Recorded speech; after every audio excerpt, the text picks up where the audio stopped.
The coffee maker hissed its familiar song as Marcus Webb stood at his kitchen island, watching the dark liquid fill his favorite ceramic mug, the one his ex-wife hadn't fought him for in the divorce. He was alone now, which meant the house was finally his, every inch of it, including the pool he'd spent 3 months last summer installing. He raised the mug to his lips and froze. There they were again.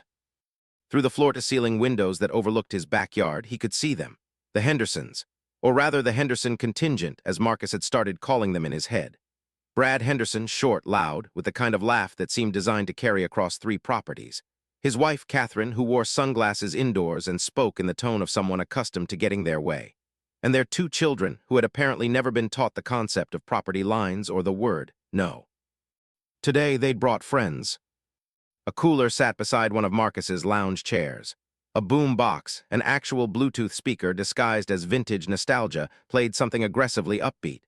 3 adults and 4 children he'd never seen before were in his pool, in his water, using his filter system, eating snacks whose crumbs were probably destined for his circulation pump.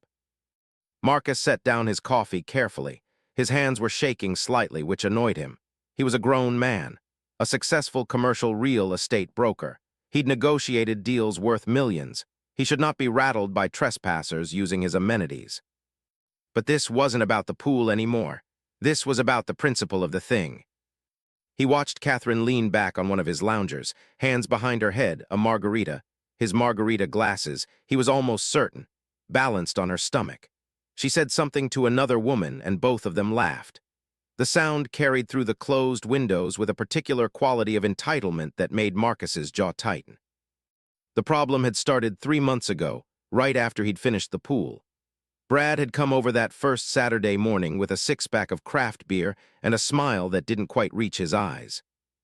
"Hey, buddy," Brad had said, leaning against the fence that technically separated their properties, but that Brad had a habit of straddling when convenient.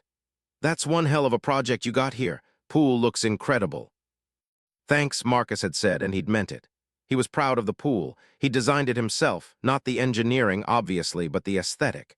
He'd chosen the tile, the stone surrounding it, the integrated LED lights that turned the water an ethereal blue at night. It was his sanctuary. "You know what?" Brad had continued, in a tone that Marcus now recognized as the beginning of the end of peace. "Our place doesn't have one yet. Catherine wants one, but we can't quite get the permits pushed through. Bureaucratic nightmare, you know. Anyway, you should totally let the kids come swim sometime. It'd mean the world to them." At the time, Marcus had thought it was a reasonable request. Neighborly, even. He'd said something non-committal like maybe during a barbecue or something, which he'd assumed Brad would interpret as a polite no. He was wrong. It had started small. A Tuesday afternoon, Marcus had come home from a showing to find Brad's daughter and son in the pool with their father, all of them wearing swim gear, none of them having asked permission. When Marcus had approached, Brad had waved him over with the confidence of a man who'd already decided he belonged there. "Marcus, perfect timing. The water's warm, come join us." Marcus had politely but firmly explained that he needed them to get out, that he valued his privacy, that the pool was really more of a personal amenity. Brad had laughed, actually laughed.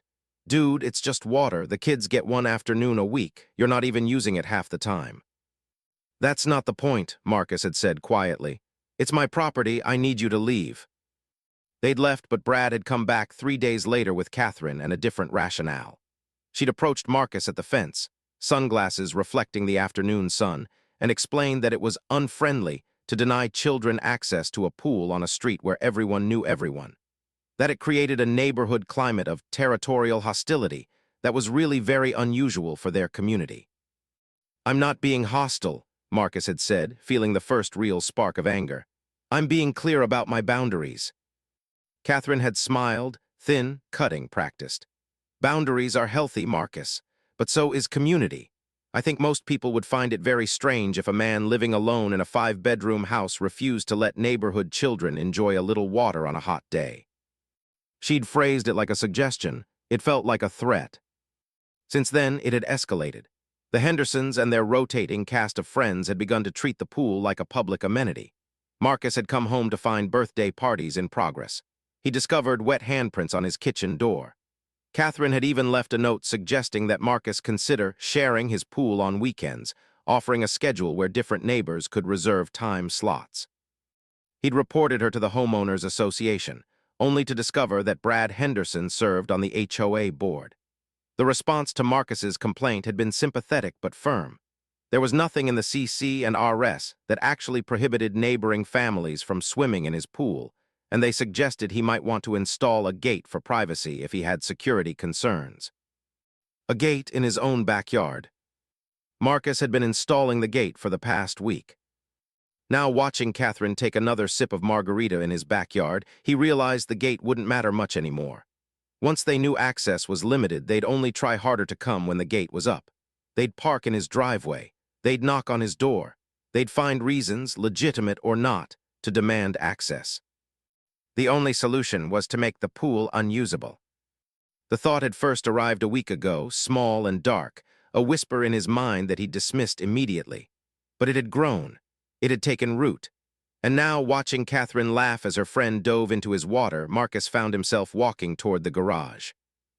He'd watched a YouTube video the night before, just researching, just exploring options. The video had shown a man draining his pool in winter, and the comments section had been full of people discussing the best ways to winterize pools in harsh climates. One comment in particular had caught his attention. A contractor who mentioned that in regions with extreme temperature variations, the most cost-effective method was to replace the water with a freezing solution that would essentially turn the pool into an ice rink. Dry ice, the comment had read, dissolved in the water with antifreeze and various other compounds, creates a frozen aesthetic surface while allowing for easy draining in spring. Professional ice-making companies do this for skating rinks all the time. Marcus had told himself he was just gathering information, just understanding his options. He was not planning anything. He was simply a man driven to research by frustration and insomnia. But now, as he watched Catherine sit up and begin applying sunscreen in slow, luxurious motions, he found himself making phone calls. By evening, he'd ordered the supplies. By the next morning, they were delivered. By that evening, Marcus had called in sick to work. He told his assistant that he had a migraine, that he'd be out for the next day and a half. His assistant had accepted this without question. Marcus rarely took sick days, so the excuse carried the weight of genuine need. He spent the first evening educating himself, reading articles, watching videos, talking to an ice rink management company under the guise of curiosity about how their facilities worked. By midnight, he had a solid understanding of what would happen if he introduced certain compounds to the pool water. He'd be careful. He wouldn't use anything that would actually harm anyone. He wasn't a monster, and he didn't want to hurt people. He just wanted to make a point. He wanted to show them that his property wasn't their playground. The dry ice was the key. Combined with salt water and specially formulated cooling compounds that ice rinks used for maintenance, it would rapidly lower the temperature of the pool, creating an appearance of thick ice coverage. From the surface, it would look like the pool had frozen solid. People wouldn't think to actually get in. It would look impassable, dangerous, closed off. It would look like he'd sacrificed the pool itself to prevent them from using it. It would be a beautiful middle finger disguised as property maintenance. Around 2 a.m., Marcus began his work. He dumped the dry ice into the water, watching the white vapor rise in ghostly clouds. He added the solution, a combination of compounds that would lower the water temperature and create a crystalline appearance on the surface. He worked methodically, precisely, his movements those of a man executing a plan he'd considered from every angle. By 4 a.m., the pool had begun to transform. The surface had taken on an opaque, frosty appearance. It didn't look like ice exactly. It looked more like snow had accumulated and frozen across the entire surface. But from a distance, from the patio, from inside the house, it looked closed. It looked unusable. It looked like it had been, in a very literal sense, frozen against all visitors. Marcus had allowed himself a small smile. He'd returned inside, showered, and set his alarm for the morning. When he woke, he made coffee and positioned himself at the kitchen window to wait. He didn't have to wait long. At 9:47 a.m., Brad's Toyota Highlander pulled into the driveway. Marcus heard the front door open. Brad apparently felt entitled to enter through the house now, and the familiar boom of his voice calling out, "Marcus, you home? Thought we'd swing by for a morning swim." Kids are off school. Catherine wanted to bring the pool toy, so. Brad appeared on the back patio, and Marcus watched his expression shift from casual entitlement to confusion to something that might have been the very beginning of concern. What the hell? Brad stood at the pool's edge, staring at the transformed water. Catherine appeared beside him, then the two kids. Within moments, three other people Marcus didn't recognize emerged from the patio door. Apparently, Brad had invited friends again without asking. "Is that ice?" one of the other adults asked, stepping forward. "Can't be," Brad said, but his tone had lost confidence. "It's 70 degrees outside." Marcus watched from inside as Brad knelt at the pool's edge, reaching out to touch the surface. His hand jerked back immediately. "Okay, that's actually cold," Brad said. "Catherine, don't let the kids near this. Marcus must be doing some kind of chemical treatment or something." Catherine, however, was walking toward the patio door, toward Marcus. He stepped back from the window quickly, but not before he caught the expression on her face. It was angry, focused, the expression of a woman who just realized she'd lost access to something she'd decided she owned. She knocked. Marcus debated whether to answer. In the end, he decided that facing this head-on was better than allowing it to fester. He opened the door. "What did you do to your pool?" Catherine's voice was low and controlled, which made it somehow more threatening than if she'd shouted. "I winterized it," Marcus said calmly. "The pH balance was off. I'm adjusting the system." "You what?" Catherine's eyes narrowed. "Marcus, that's bullshit. You did this on purpose." "I did it on my property," Marcus replied. His voice remained level. "The same way I have the legal right to do anything on my property, including restricting access to it. I'm going to need you all to leave now." Catherine stared at him, and Marcus saw something shift in her face. Not quite understanding. She understood perfectly well what he'd done. But perhaps a recognition that this man, whom she'd assumed was a pushover, had drawn a line that he was willing to destroy his own amenities to defend. "You know this won't end well for you," Catherine said quietly. "Brad's on the HOA board. We can make things very difficult." "You already have," Marcus said. "Now you'll have to try harder." He closed the door. Through the window, he watched Brad and Catherine herd their family and guests back to the vehicle. He watched Brad stop at the pool's edge one more time, as if unable to believe what he was seeing. He watched Catherine get into the passenger seat, saw her reach for her phone. And Marcus realized, with a clarity that felt almost like relief, that this was just the beginning. He'd drawn the line, he'd made his point. Now they were going to come at him with everything they had. The HOA letter arrived 4 days later, hand-delivered by a member of the board that Marcus didn't recognize. A younger man with the uncomfortable demeanor of someone who'd been given a job he didn't particularly want to do. "We've had several complaints," the man said, not quite meeting Marcus's eyes as he held out the official envelope. "About the condition of your pool, claims that it's been chemically treated in a way that may be toxic to the surrounding groundwater. They're requesting an inspection." Marcus took the letter but didn't open it immediately. "They called the pool toxic." "That's what the complaint states," the man confirmed. "There's also a concern that you're creating an unsafe structure that could be a liability if someone were injured trying to access it." "Access it, as if his property was public infrastructure." "Tell them to send the inspector," Marcus said. "They'll find nothing but properly treated water undergoing seasonal maintenance, which, according to the CC and RS, I have the right to do without notification or permission." The man nodded, clearly just relieved that Marcus wasn't yelling at him. He left, and Marcus finally opened the letter. It was worse than he'd expected. The letter formally requested documentation of his pool's chemical treatments. It demanded that he either restore the pool to normal recreational condition within 14 days or face fines of $200 per day for noncompliance. At the bottom, in Brad's distinctive handwriting, was a note. "Thought you should know. Several neighbors are considering whether your actions constitute a violation of community standards. We're looking into it." Community standards. The phrase made Marcus's teeth clench.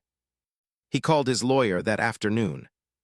Richard Kowalski had been Marcus's divorce attorney, and though that case had concluded 2 years ago, the man still answered his calls. Marcus had always paid his bills on time and without question, which apparently made him the kind of client that Richard was willing to do favors for. "It's not a problem," Richard said after Marcus explained the situation. First, the CC and RS don't actually address pool chemistry or seasonal maintenance specifics. You have broad rights to maintain your property as you see fit. Second, they can't fine you for something that isn't explicitly prohibited. They'd have to modify the CC and RS and give notice, which requires a vote. Brad's on the board, Marcus said. Then they'll probably push for a special vote, Richard said practically. But these things take time. Weeks, probably, at minimum. And even if they pass something new, it would only apply going forward. They can't retroactively fine you for something that wasn't against the rules when you did it. What about the unsafe structure claim? Richard made a sound like he was shuffling papers. They'd need documentation of an actual hazard. A sealed pool full of treated water isn't a hazard, is it? You didn't do anything that would actually hurt someone if they fell in, right? Marcus hesitated for just long enough that Richard caught it. Tell me you didn't actually poison your pool, Richard said. I didn't poison it, Marcus said carefully.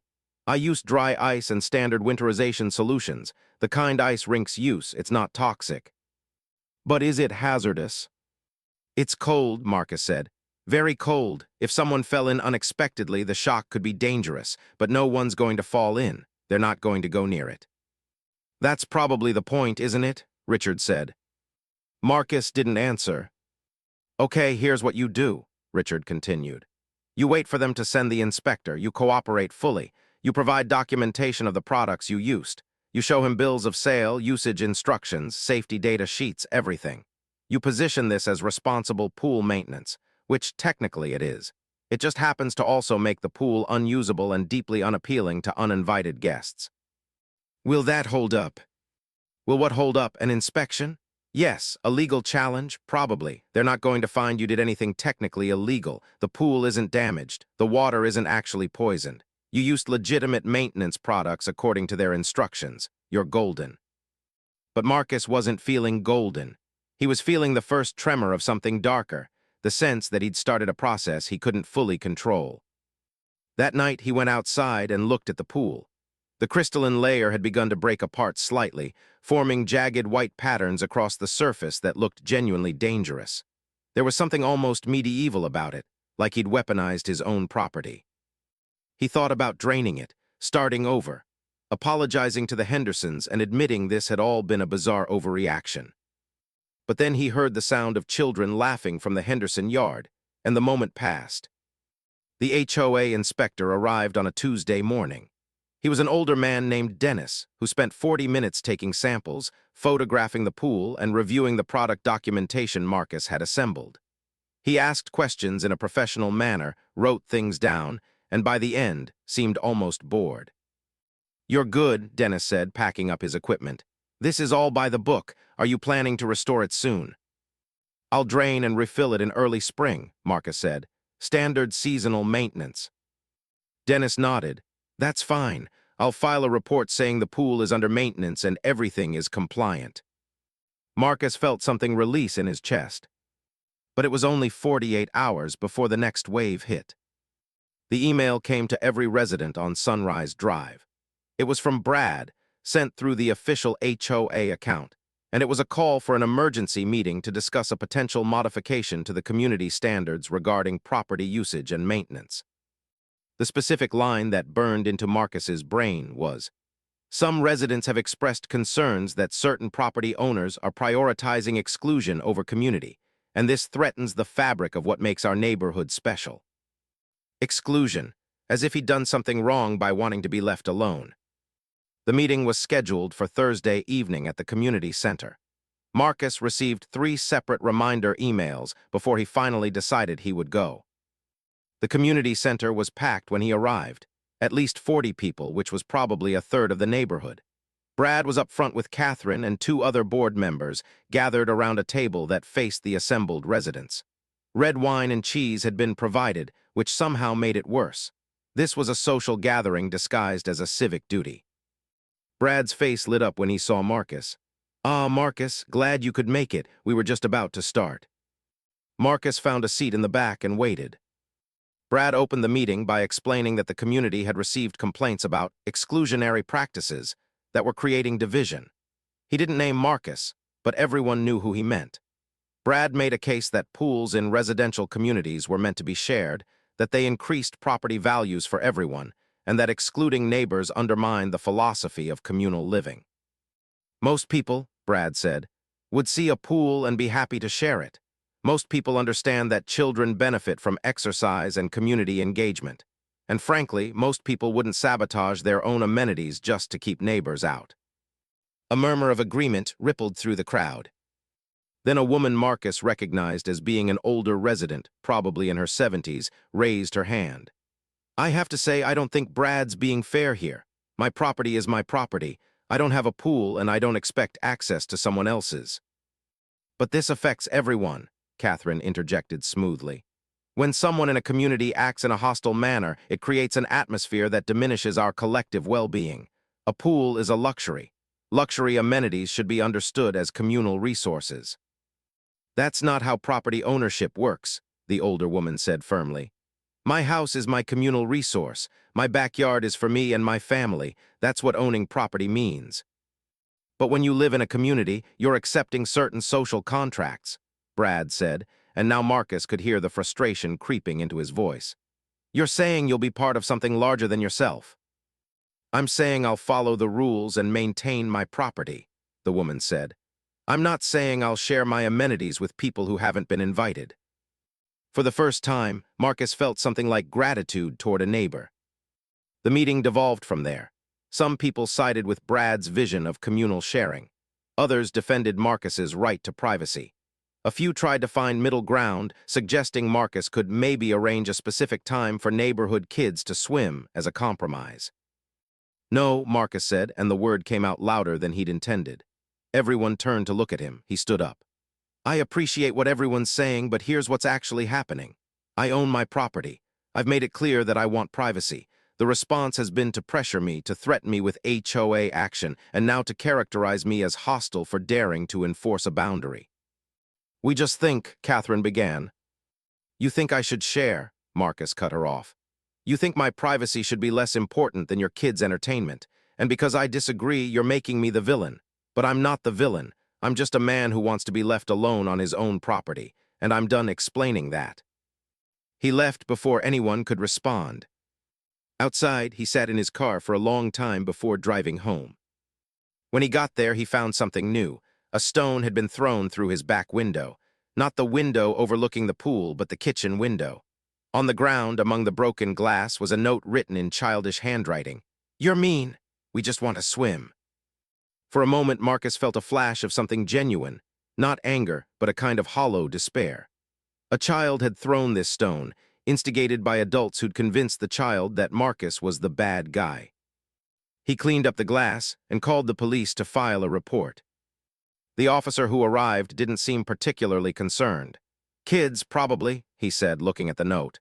"Neighborhood disputes get heated. They usually calm down." "I'd like it documented," Marcus said. "It is now," the officer said. He took the note, photographed the window, and left without much ceremony. But over the next week, more things happened. His garage door was graffitied with the words "Pool Hog" in large blue letters. Someone cut his mailbox post halfway through with a saw, leaving it precariously balanced. Flyers appeared on neighborhood bulletin boards with Marcus's address and the word "selfish" printed underneath. And the Hendersons began parking their vehicles strategically. First in the driveway of the empty house on the other side of Marcus, then in the common area parking lot, but always angled so that they were looking directly at his backyard. Watching, waiting. Marcus began to understand what they were doing. They were testing him. They were finding the line that would push him too far. They were trying to make him break, to do something that would give them ammunition against him. And the most infuriating part was that Marcus realized he'd already done exactly that by freezing the pool. He'd made a tactical error. He'd acted emotionally, trying to make a symbolic point when he should have been strategic. He should have simply installed the gate, maintained it, and denied them access through legal means. Instead, he'd given them the narrative they needed. A man so committed to exclusion that he destroyed his own luxury amenity to keep people out. In the court of neighborhood opinion, that made him unstable. 3 weeks after the meeting, Marcus received a formal letter from the HOA.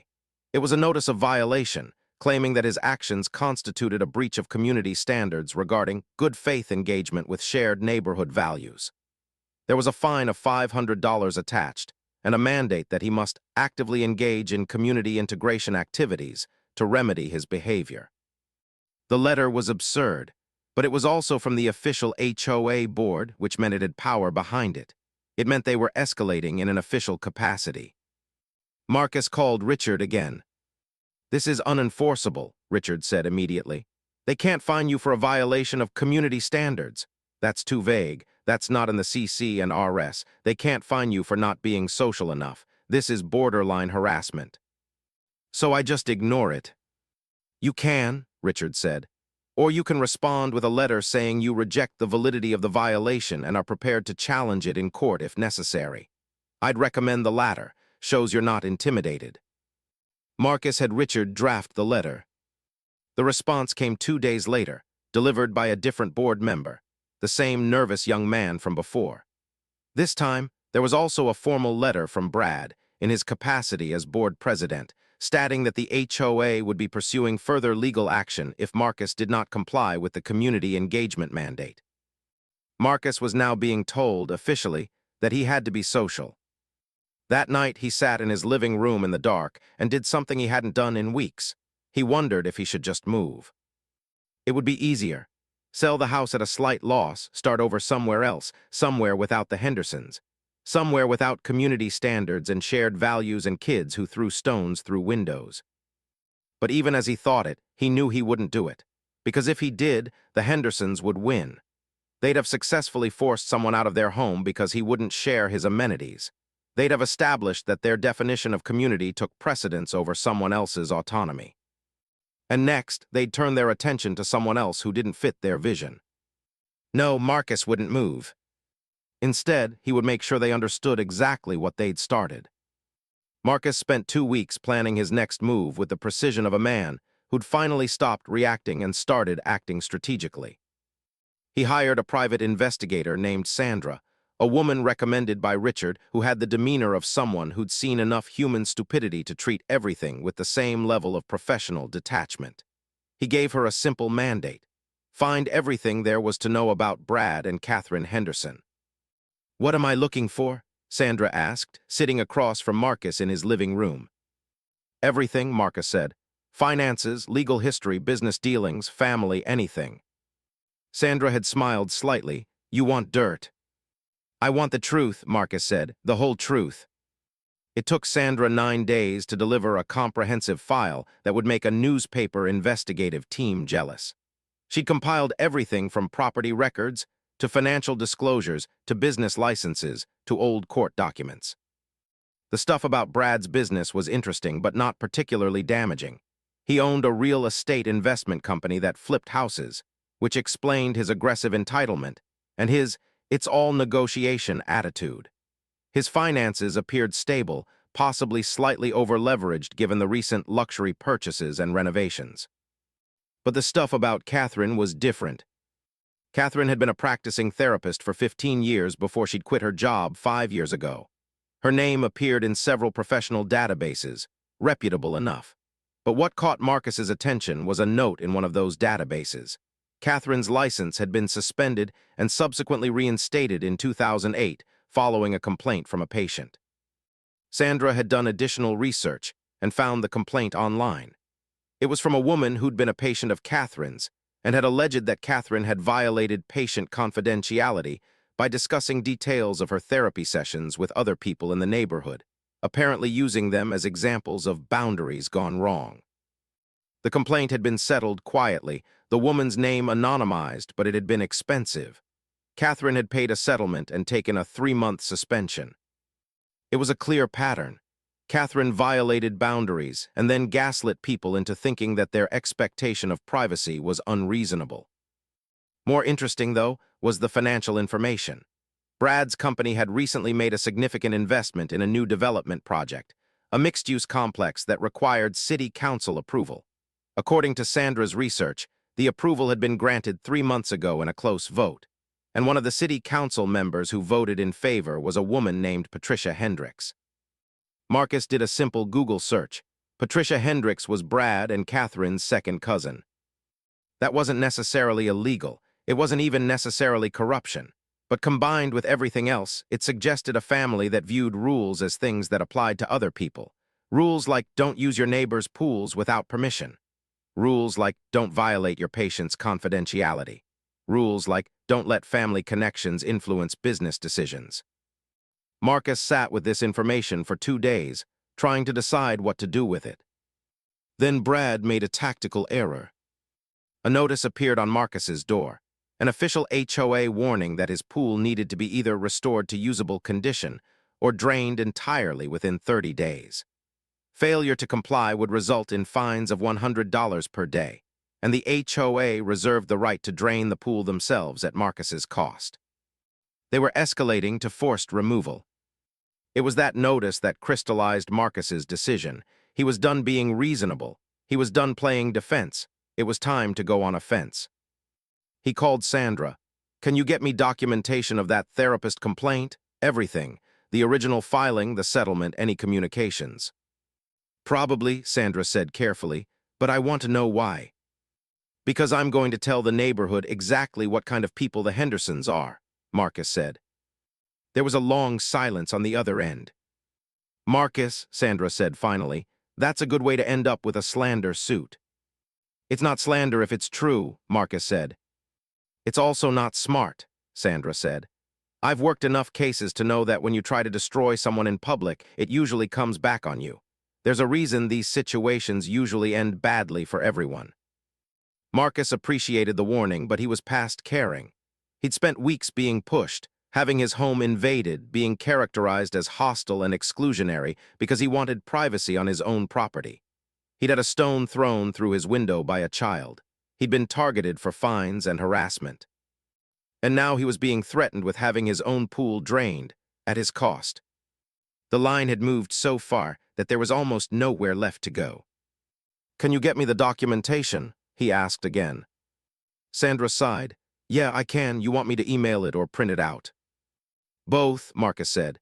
"And I need you to prepare a comprehensive file on everything, organized, highlighted, ready for distribution." "You're going to give this to people?" Sandra confirmed, not quite a question. "Yes," Marcus said. "Then let me give you some unsolicited advice," Sandra said. "If you're going to do this, make sure every single fact is documented and defensible, because once you go public with something like this, they're going to push back, and they're going to push back hard. They're going to use lawyers. They're going to claim harassment. They're going to try to turn you into the villain." "They've already done that," Marcus said. "Then they'll do it better the second time," Sandra said. "But I'll get you the documentation. Give me 2 days." The documentation arrived exactly 2 days later, a comprehensive file with every relevant document, highlighted passages, and detailed notes explaining the significance of each piece of information.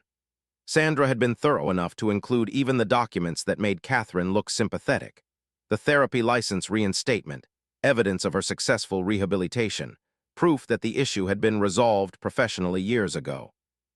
It was good documentation. It was defensible documentation. It was also, Marcus recognized, the kind of documentation that, when released, would be impossible to unsee. The neighborhood meeting was being held that Thursday evening, another HOA meeting, this time specifically called to discuss the pool situation and other property compliance issues. Marcus had received the notice, and for the first time, he planned to do more than just attend. He planned to speak. He arrived early and positioned himself in the back of the room with 3 printed copies of Sandra's file. He'd worked until 2 a.m. the night before, condensing everything into a clear, organized presentation. He'd titled it, "A Brief History of Boundary Violations in Our Community," and he'd kept his own statements carefully factual. Nothing he said would be arguable. The documents would speak for themselves. Brad looked visibly surprised when Marcus walked in, early and prepared. Catherine's expression, from across the room, shifted from casual confidence to something more calculating. The meeting proceeded as these meetings always did. Brad opened with comments about community standards and respect for shared values. Catherine made an eloquent speech about children and safety and how communities were stronger when they embraced their diversity. "And Marcus," Brad said, turning to look at Marcus directly, "we understand that you've had a difficult time adjusting to the neighborhood community. We want to help. We want to welcome you. We're asking you to work with us. Just let the pool be the pool. Let the community be the community. It was a smart move, positioning himself as the reasonable one, the one offering an olive branch, the one asking for cooperation. Actually, Marcus said, standing up, I have something I'd like to share with the community. He walked to the front and began distributing the files. He watched people open them, watched their expressions shift as they read. He kept his voice calm and his language specific. What I'm about to tell you, he said, is documented fact. Years ago, Catherine violated patient confidentiality as a licensed therapist, discussing private therapy sessions with members of the community. The complaint is filed, the settlement is documented, and the license suspension is a matter of public record. I'm not saying this to attack Catherine. I'm saying it because it demonstrates a pattern of boundary violation that's now extending to my property. He paused, letting that sink in. More recently, Brad's business was approved for a major development project by the city council. One of the deciding votes came from Patricia Hendricks, who is Brad's cousin. That's a connection that should have been disclosed and was not. It may not technically be corruption, but it certainly suggests that the Hendersons view rules as applying to everyone but themselves. Catherine had gone pale. Brad's face had gone red. And finally, Marcus continued, I want to be clear about what's happening here. I own my property. I have made it clear that I value privacy. My response to trespassing has been to winterize my pool, a legitimate legal maintenance action. The response has been to characterize me as hostile, to file false complaints, to encourage neighborhood children to throw stones through my windows, and now to threaten to drain my pool at my cost.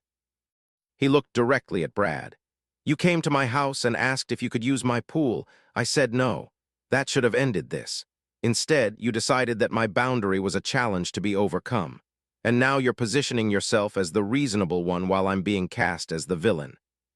He set the remaining files on the table. Everyone here deserves to know who they're actually dealing with, not a sanitized version, the actual people. He walked back to his seat. The room was silent. Catherine opened her mouth as if to respond, then closed it. Brad looked like he was calculating something, his expression hardening into the look of a man who decided on a course of action. The older woman who'd spoken up at the previous meeting raised her hand.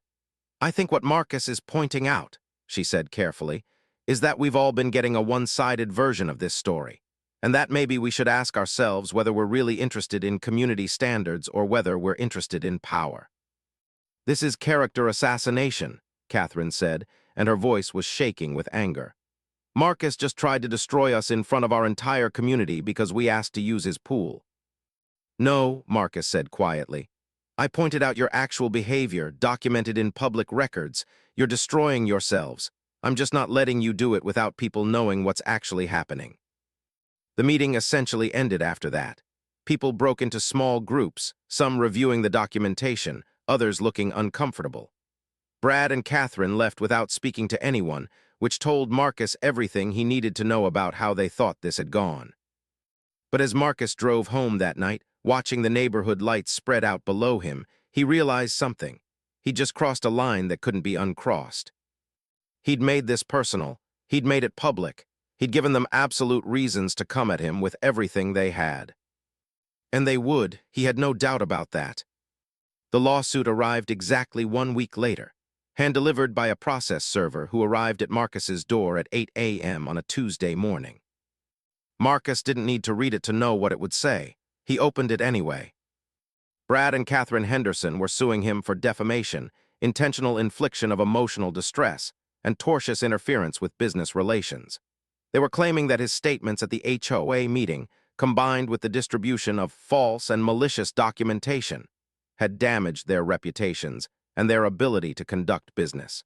They were seeking $250,000 in damages. The allegations were carefully crafted. They didn't claim the information was false.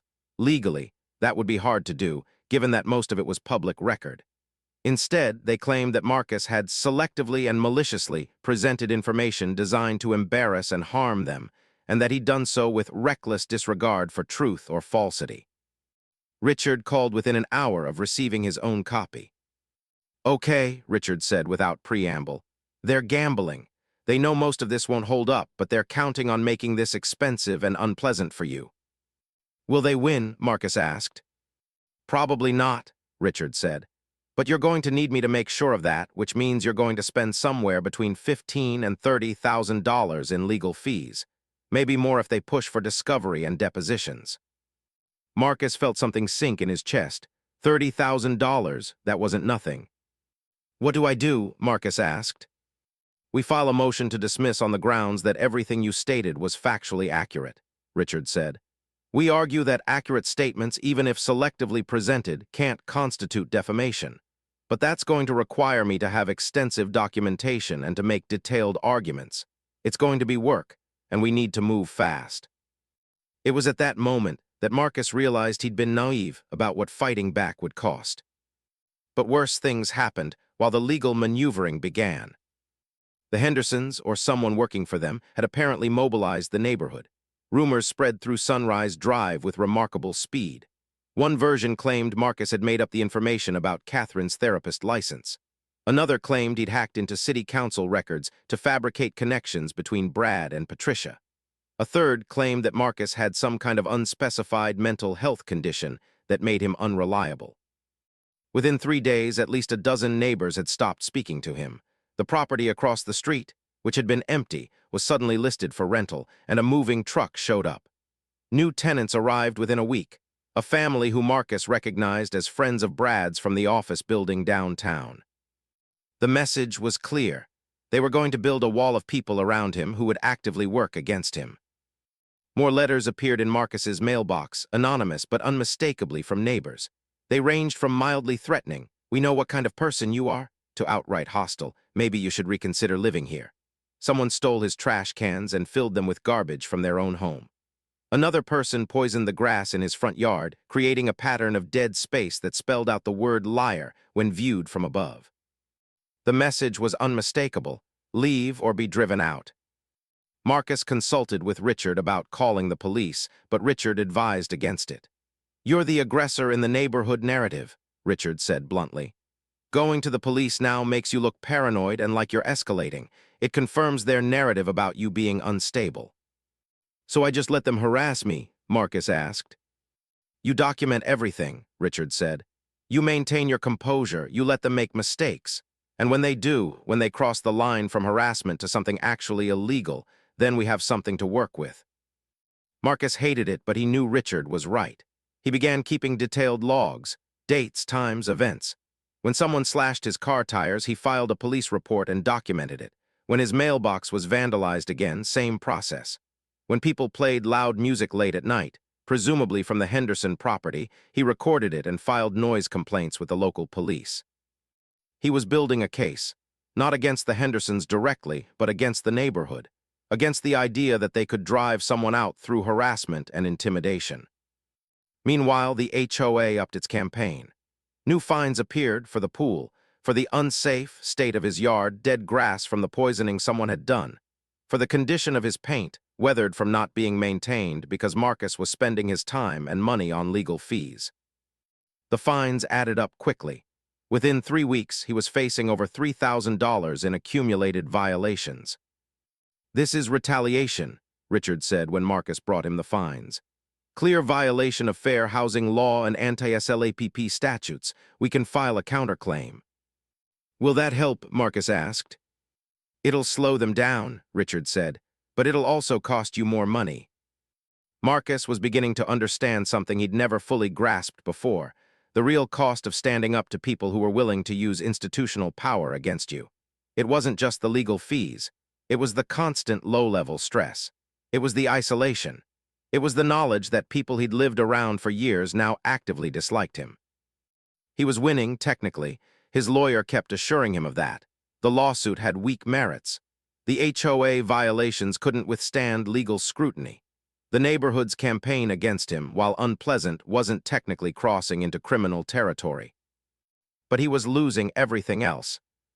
He stopped going to the coffee shop on Sunrise Avenue because 2 of his neighbors worked there and conversations would stop when he entered. He began driving extra miles to shop at different grocery stores. He avoided the community center entirely.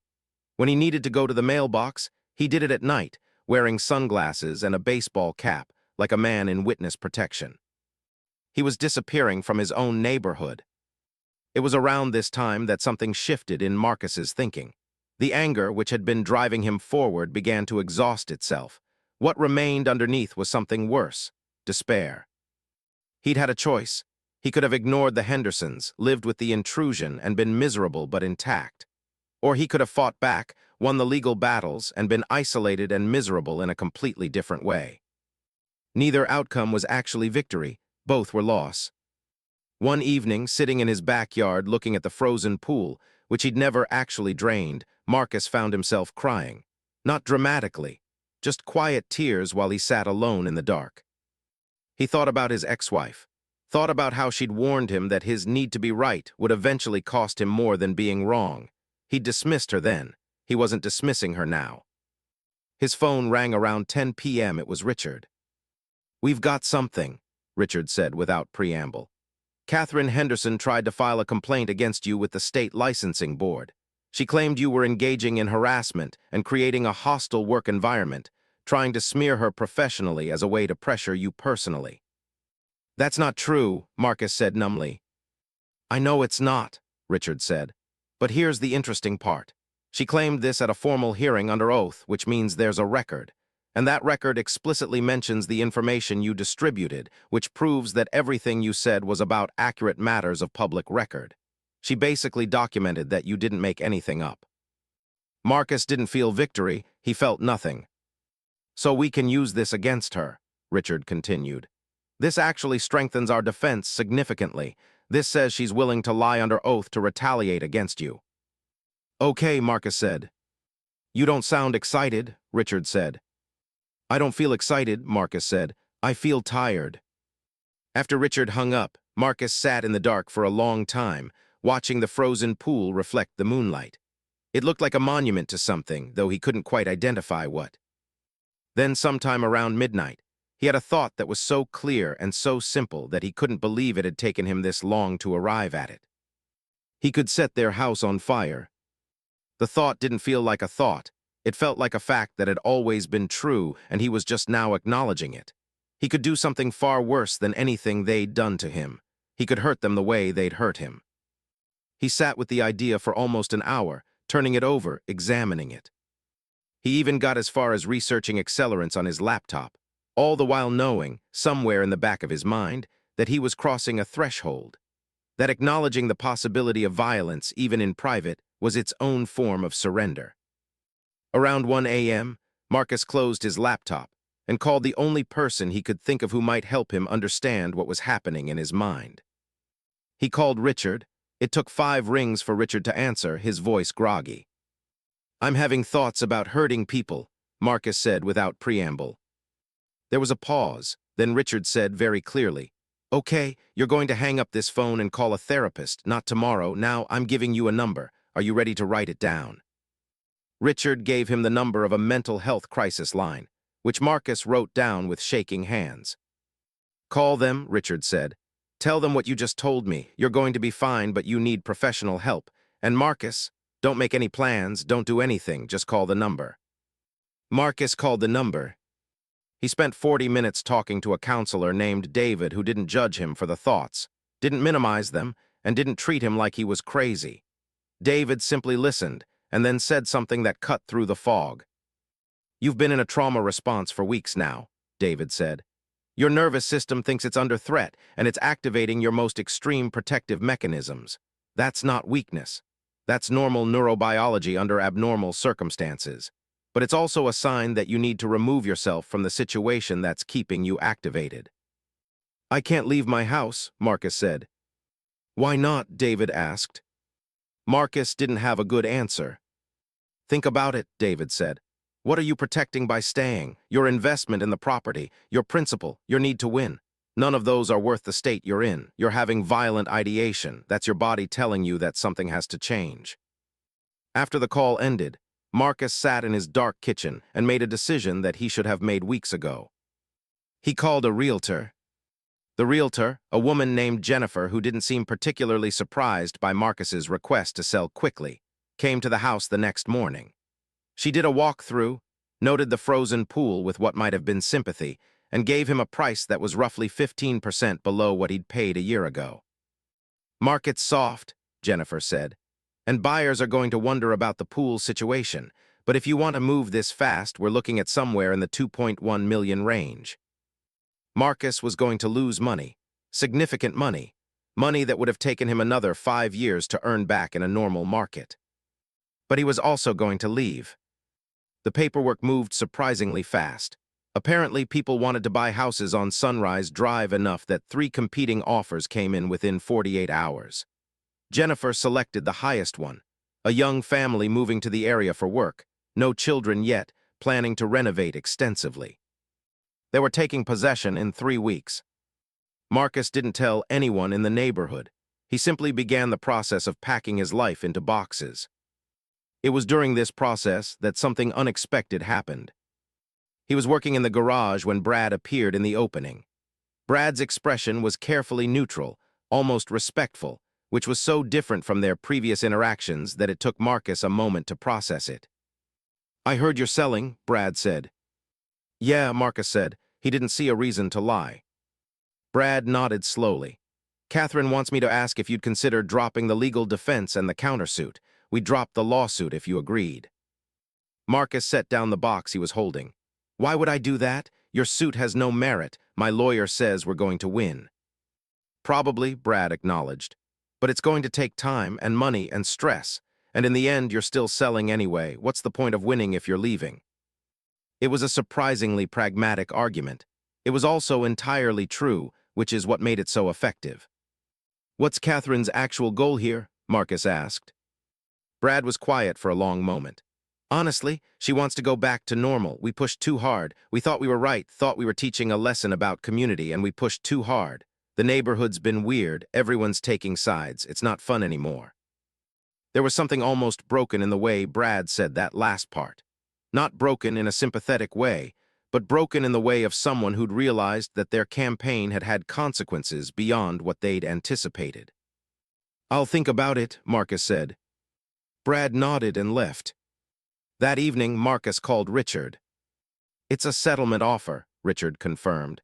"And it's a good one from a practical standpoint. You're leaving anyway, you save legal fees, you avoid the stress of actual litigation. The main downside is your pride." "What about admitting defeat?" Marcus asked. "To who?" Richard said. "The neighborhood already thinks you've admitted defeat by leaving. Brad's just formalizing it so both sides can walk away without ongoing legal warfare. It's not glorious, but it's human." Marcus thought about it. He thought about spending another 6 months mired in litigation, preparing for depositions, arguing over discovery. He thought about the cost in money and energy and mental health. "Tell them I'll do it," Marcus said, "but only if it includes a formal mutual non-disparagement agreement. They don't talk about me, I don't talk about them." Richard was quiet. Then he said, "That's smart. That's actually very smart. It prevents them from bad-mouthing you after you leave, which means no ongoing damage to your reputation. And it prevents you from continuing to escalate things. Everyone wins by not winning." The settlement took 2 weeks to finalize. It required that both sides drop all legal claims against each other, that neither side speak negatively about the other in any context, and that neither side contact the other directly or indirectly. It was essentially a treaty. Not peace exactly, but the cessation of active war. Marcus closed on the sale of the house on a gray Thursday morning. He signed papers in a title company office that smelled like old coffee and manila folders. He received a check. He transferred ownership to a young couple named David and Sarah who were already talking enthusiastically about their renovation plans. Marcus wondered if they'd fill the pool or if they'd appreciate what he'd left behind. A monument to boundary setting, however poorly executed. He spent his last night in the house sitting in the empty living room. He'd sold most of the furniture to a liquidation company. The walls were blank where paintings had hung. The kitchen echoed when he walked through it. At midnight, he took one final walk through the backyard. The frozen pool had actually thawed over the course of the past week, the expensive chemicals having finally run their course, the water reverting to something closer to normal. It still wasn't entirely clear. There was a faint cloudiness to it, a residue of his actions. He wondered if the new owners would bother draining it completely, or if they'd just refill it and hope for the best. He packed his car at 2 a.m. and left without looking back at the house. He drove through the neighborhood's quiet streets for the last time, past houses where people slept, past the Henderson place with its dark windows. He was leaving them with a frozen pool that would require a complete drain and refill, which would cost money. He was leaving them with a neighborhood that had temporarily split into factious camps. He was leaving them with the knowledge that they'd pushed someone hard enough that he'd abandon a significant financial investment to get away from them. None of that felt like victory. As he pulled onto the main road leading out of Sunrise Drive, Marcus realized that the revenge he'd actually gotten was small and bitter. He'd survived. He'd refused to be completely absorbed by their narrative. But he'd also let them define his exit, let them be the reason he left. He'd been trying so hard to prove they were wrong that he'd accidentally proved something else, that they were powerful enough to make him run. The small satisfaction of that recognition lasted approximately 3 miles. Then all that remained was the knowledge that he was leaving behind not just a house, but a piece of himself, and that the Hendersons, who'd intended to make his life miserable, had succeeded entirely. They just hadn't succeeded in making him stay and endure it. 6 months later, Marcus was living in a modern townhouse in a different neighborhood, one with good neighbors who nodded politely and then left each other alone. He'd returned to work with his real estate company. He'd started seeing a therapist named Rachel who helped him understand the feedback loops of conflict and the ways that his need to be right had blinded him to the cost of being right. He didn't think about Sunrise Drive often, but he did think about it sometimes, usually late at night when his mind was racing. It was during one of those moments that his lawyer, Richard, called.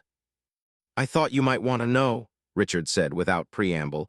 "Brad Henderson's business just went bankrupt. Apparently they over-leveraged on that development project they got approval for, the one connected to his cousin.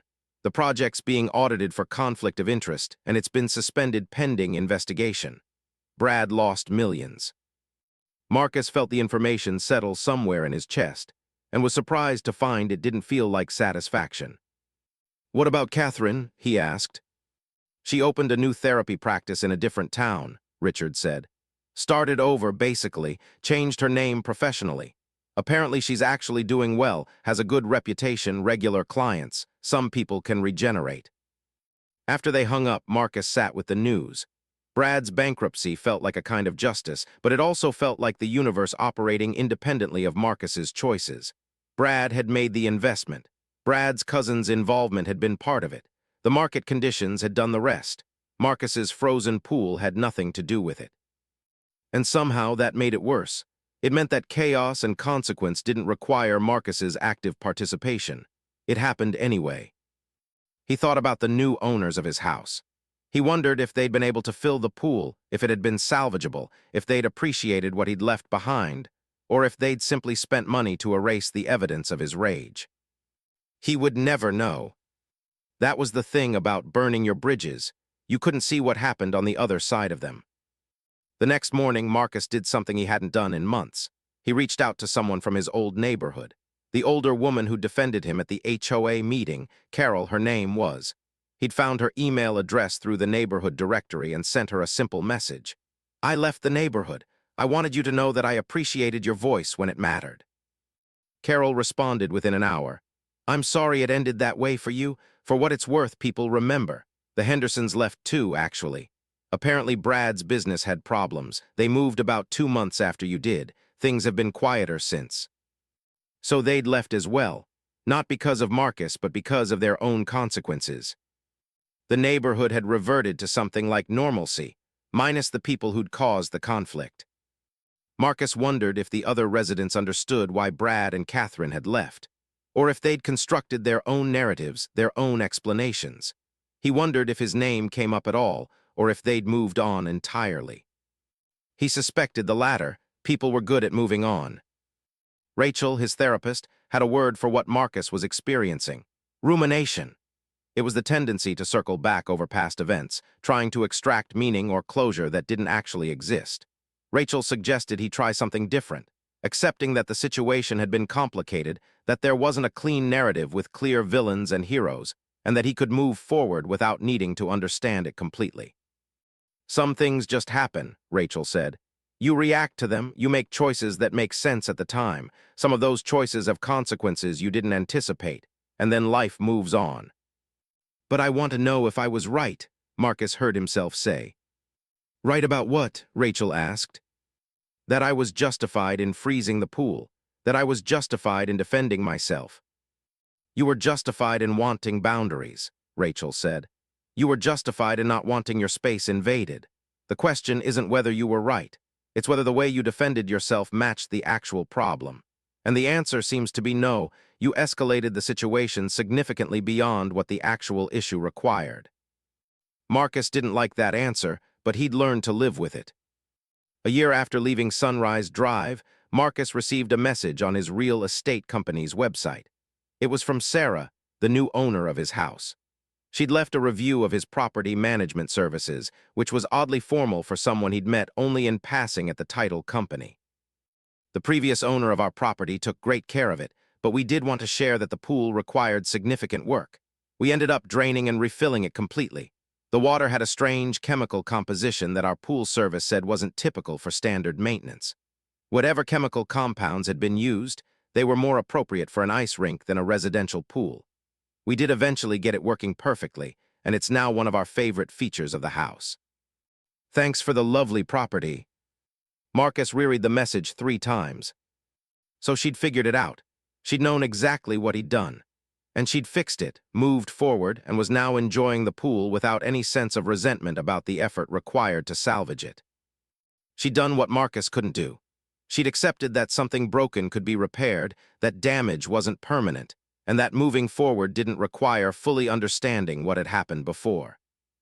Marcus thought about responding, about explaining himself, about telling her what he'd done and why. And then he realized he wouldn't. He'd made his settlement agreement that included non-disparagement, and more importantly, it didn't matter anymore.